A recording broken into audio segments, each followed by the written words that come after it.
This video is for all the obsessive girlies like me who love to track everything. Hey everyone, it's Jananie and welcome back to my channel, The Story Ain't Over. I am so excited for today's video because I feel like it's something that I've never done before and it's also something that is new for 2023. I really want to be more intentional with my reading this year and track it a lot better and also be more mindful of how my reading is going to affect my content for this year. And this is where the sponsor of today's video comes in, Notion. So I've been using Notion for years now and it is honestly my favorite thing in the entire world. And in today's video, I'm going to be walking you through my 2023 reading goals and also my 2023 reading tracker. It's this really awesome page and database in Notion that I've created, and you can actually get your template linked down below and copy it, use it however you want to in 2023. But before I walk you through all of that, I did want to tell you a little bit more about Notion in general and how you can use it in so many different ways. So Notion is this really easy to use platform that helps you make goals and actually commit to them and see them through. The thing I love most about Notion is that it helps you plan, track, and execute all of your work all in one place. Whether you're planning and tracking your side hustle, which for me is my YouTube channel,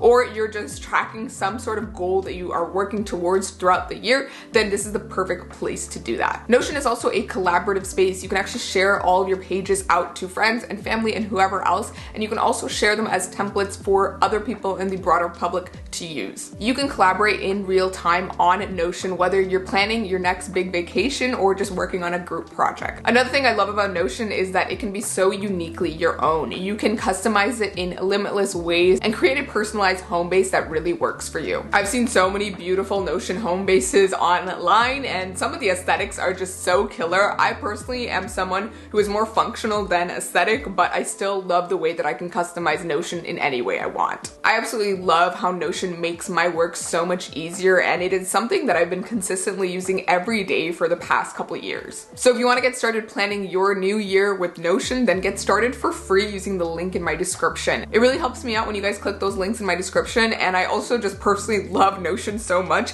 and I feel like it's going to really help a lot of you out when you're planning for your new year and all of the awesome goals you're going to be tracking. Now with all that said, I'm going to walk you through my own Notion and show you the different pages that I have and how I use my Notion, and then I'm also going to walk you through my 2023 reading goals and also my 2023 reading tracker, which you can use yourself, and it's linked below. So starting off, we have my workspace, which is pretty spare. I don't really use this page all that often. It's just really a place to embed my sub pages, which are where I do a lot of my work. So as you can see, the main sub pages that I have are my 2023 reading goals, my reading tracker, my content calendar, my writing tracker, and also my YouTube income tracker. And then I also have a sub page for my archive, which is just where I house a lot of old pages that I used to use that are no longer relevant. This is definitely a space that you can customize for yourself and change for your own workflow. I'm personally the type of person who doesn't really track day-to-day tasks in my Notion, but I really like it for big picture ideas. So I'll go through all these pages to give you a sense of how I use my Notion, and we'll start with my content calendar. So this is the most important page that I use on Notion, and it's actually a database. And one of the awesome things I love about Notion is that you can view your database in different ways. So you can do this calendar view here. You can also do a table list view, which is really convenient. And then you can also filter it for specific needs. So I have a overall content calendar for both YouTube and Instagram that has everything on it. But then I also have one that's filtered just for YouTube, which is really convenient for me when like I don't want to see all of my Instagram posts also. And sometimes I'm like not as meticulous with planning out my Instagram. So sometimes it's like old posts and that kind of thing. So it's just helpful to have it filtered. I also really love this table format because I can just look at it in like a line by line format and just see what I need to work on next. But I also really love the calendar format because it helps me visualize when things are going to happen and how I want to space out my content. And as you can see, there's like little features on each of these little squares for each piece of content. And those just basically ladder up to the different properties of setup in my database. So if I open up one of these, this one is my January TBR video page, and basically it's got the title, it tells me the status, and I can change this to whether I need to film it or do a voiceover, or it's under review with a sponsor, or if it's complete. And then I can also change the platform. I can change what sort of content pillar I have it under. And this is a whole level of specificity that I just like to have. And then I can put in a sponsor, the post date. If I have a filming date, I can also put that in. And then if I scroll down, I can also put in more information in the body of the page if there's like more things I need to mention in the video, or if I want to keep track of what books I need to mention in that video, that kind of thing. That's generally my content calendar. It seems really overwhelming, but I've set it up in a way that works so well for me. And I think one of the awesome things about Notion is that you can really customize the space so that it works for you and your workflow. Next up, I'll show you my writing tracker. So this one is pretty simple. I use it on and off here and there when I'm writing, and it's sometimes really nice as a motivational tool to keep me on track with my writing. So this one is just like a sample little entry I have here because I didn't want to give you, information on what I'm actually working on. So the way that I might use this page is that I'll click new, and then say I worked on like the prologue of my book. I'll put that in. And then I'll put in the date that I worked on that part of the book. So today's January 11th, so I'll put in January 11th. And then I'll put in the phase. And what I like about this tracker is that I can see how much time I spent on each part of the book and each phase of the book. So maybe I spent like most of my time brainstorming the book, or maybe I spent more of my time revising it than working on the first draft. I think it's really interesting to track that kind of stuff. So I love tracking it here. And then I might put in some notes. So maybe I'll say like, oh, the male main character was giving me a lot of trouble. I might say I worked through that plot hole that was bothering me. And what I like about this note section is that it's really nice to look back on these entries that you've made and see how you struggled with something and how you got over it. And it just helps you sort of motivate yourself as you keep going. And then I'll put in like how many hours I worked on the book that day. So it might be like 1 hour or whatever. And then I'll put in like the overall word count. So maybe it's like 7,000, who knows? And then I'll put in the project name, and you can track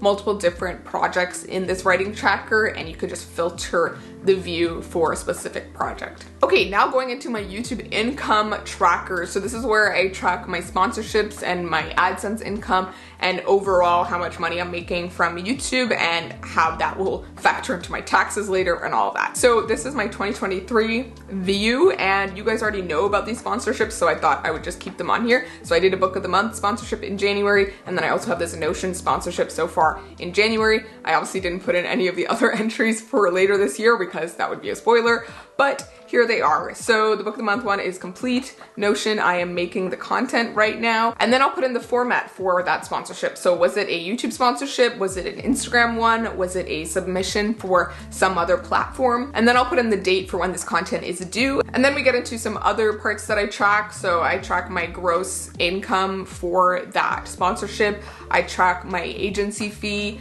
I track the net amount that I make in USD because a lot of what I make is in USD, but I am Canadian, so I also track what that converts to later in Canadian when I actually get paid. And then I also put in whether I need to send an invoice or if it has already been sent or if it's not required. And then I'll put in the date that I was paid. I'll check off whether I was actually paid or not. And then because I'm obsessive and I just really like to know everything in one place, I also put in like the payment method that I received it through. So was it a check? Was it PayPal? Was it through the bank? And then the final thing that I really love about this database is that it connects to my content calendar. So I can connect each sponsorship entry to the specific video that that sponsorship was in. And then in my content calendar, you'll also see the line that says this is the sponsorship it was for. Okay, so I walked you through all of the other pages that I use in my Notion, and now I'm gonna walk you through my 2023 reading goals and also my reading tracker. So in 2023, I have 4 major goals for my reading. So number 1 is to read 100 books. How am I gonna do this? I'm gonna read 8 to 10 books each month. I mentioned this in my January TBR. I'm gonna commit to my TBRs as best as I can. I have a habit of creating TBRs and then totally throwing them out the window. So this year I really wanna commit to them a little bit better and really get through a lot more of my physical TBR. And then the last way I'm gonna be doing this is doing more challenge videos. In 2022, I actually read a lot more than I had in some previous years, and I was actually really proud of that progress. And part of that was due to the fact that I did a lot more challenge videos in 2022, where I would like pick a topic or an idea, and then I'd read a bunch of books based on that idea. And I think that really helped me read more because I was focused on finishing those books for a specific video. And although sometimes it caused me some stress because I was like, oh no, I have to to finish this book because of this video, it still helped motivate me to keep consistent with my reading. And as you will learn from some of my upcoming videos, I have a lot of challenge videos planned. My second goal for 2023 is to push my reading taste further. So why do I want to do this?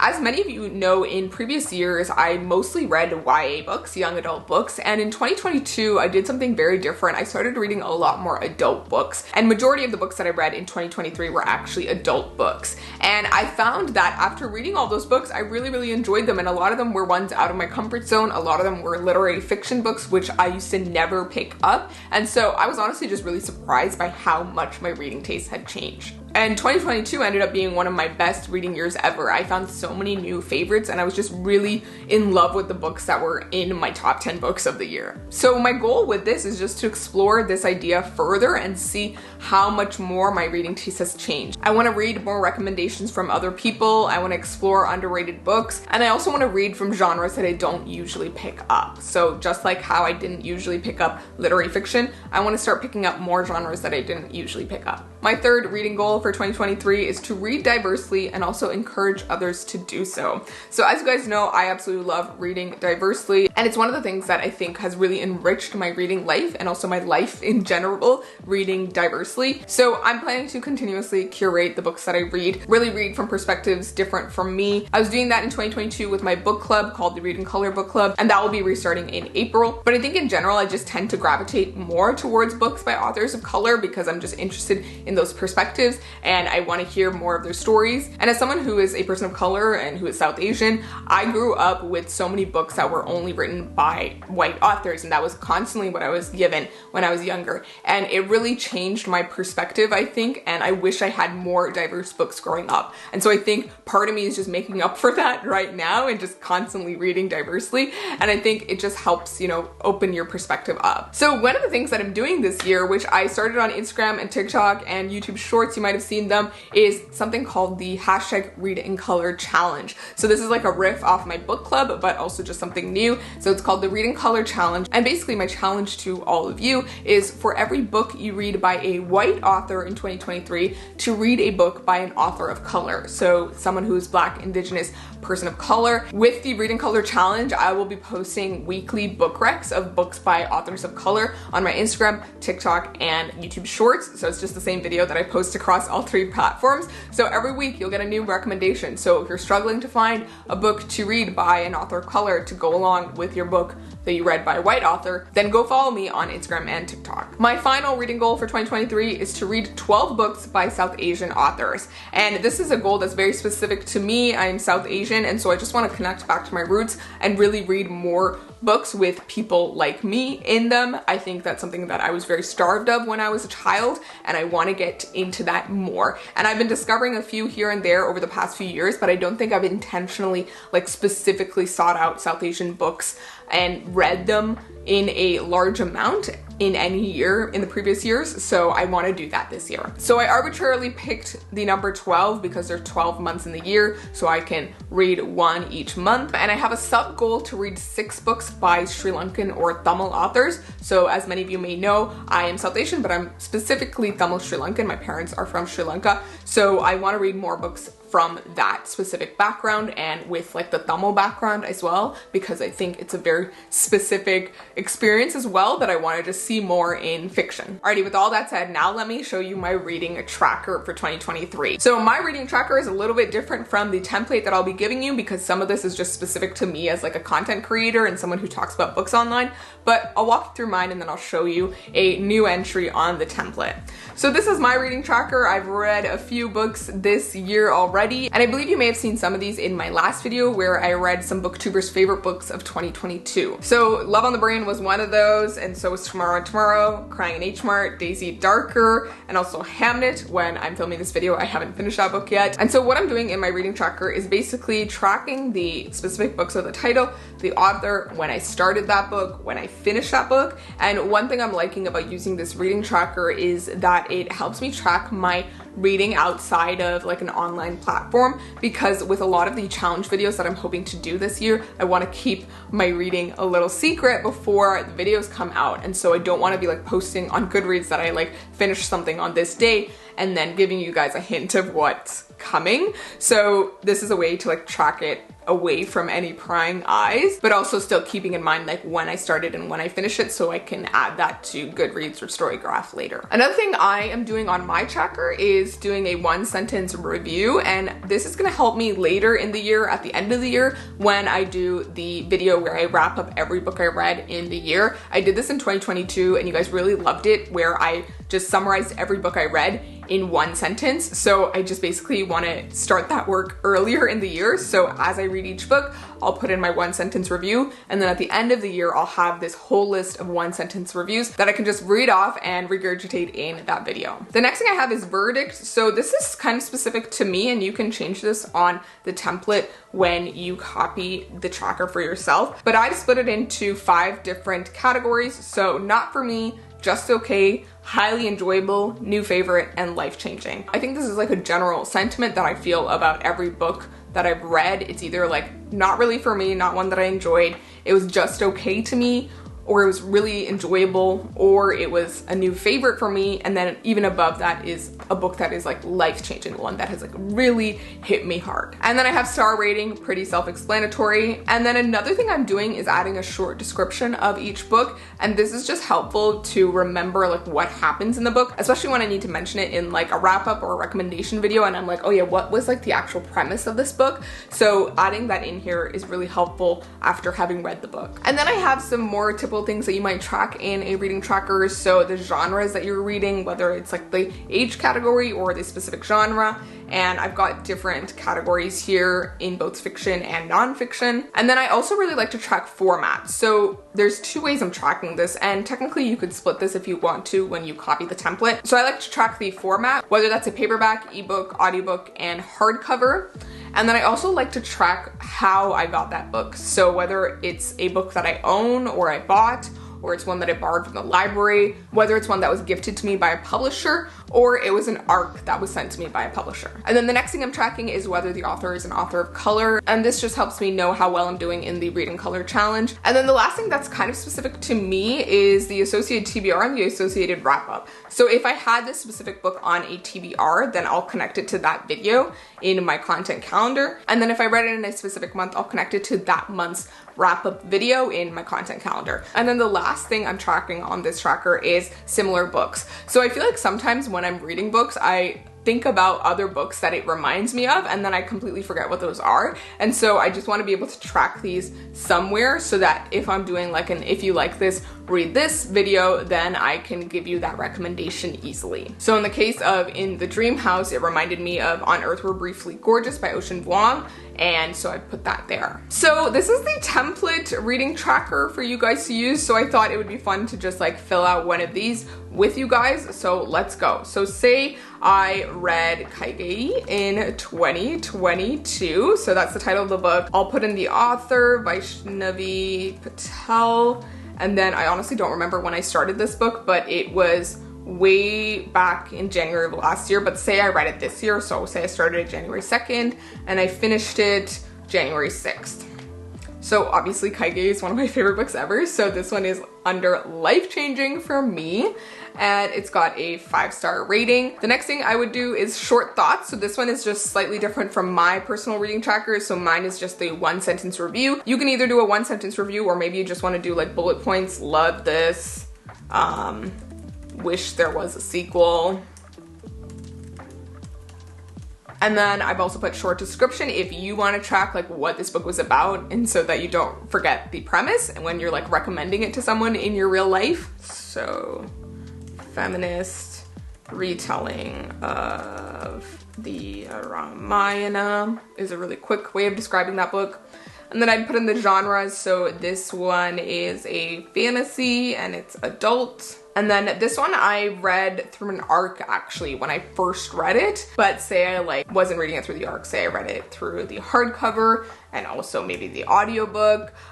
The reason I've added these as like non-exclusive formats is because sometimes I read the book on hardcover and also listen to the audiobook, or maybe I got the ebook and then I switched to the physical book later on, so that's why they're not exclusive to each other. And then Vaishnavi Patel is an author of color, and then similar books I would put maybe Circe by Madeline Miller. That one's a very similar book to Kaige. And that's basically how you fill out the reading tracker. It's really easy, really simple. I think one thing that I was keeping in mind while creating this reading tracker was that I wanted to keep it as low maintenance as possible. I had an older version of this that was like really intricate and just really time consuming to fill out, and I feel like as someone who is constantly struggling to find time to even read, I want something that's really simple to fill out. So this way you just get like a snapshot of everything you need to know. And if you're someone who wants to add more detail, wants to put in like a whole, you know, multi-paragraph review,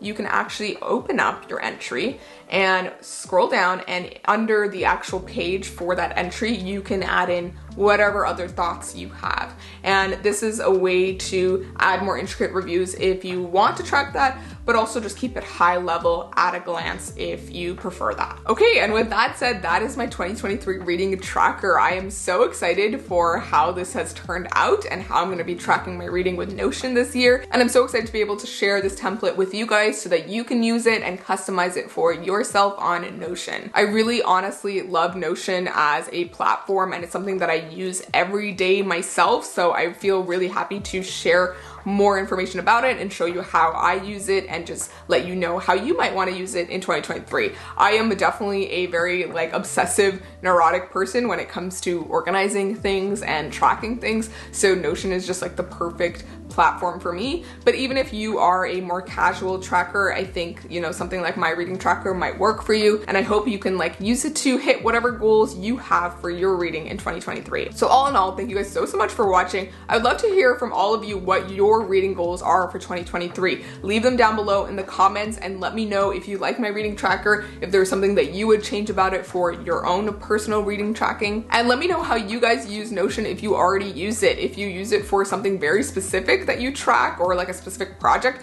I'd love to hear it. As always, thank you guys so much for watching. I'm so excited for my reading year ahead and all the content that I'm going to be bringing you in 2023. If you're interested in getting some behind the scenes on what I have coming up, you should definitely go check out my channel memberships, which is linked down below. It's a small, wonderful little community where you can get behind the scenes on what content I'm doing, vote on what books I'm going to be reading soon, and also join in for some live shows and exclusive videos. If you're looking to connect with me in other ways, go check out my Instagram and TikTok in the description down below. I update those every week with a new reading color challenge book rec, so go check those out. And as always, thank you guys so much for watching. If you want to check out another video from me, go check out my last video where I read BookTuber's favorite books of 2022. It was a really fun video, and I also mentioned some of the books in today's video. As always, I'll see you in my next video, and please remember that this story ain't over. Bye!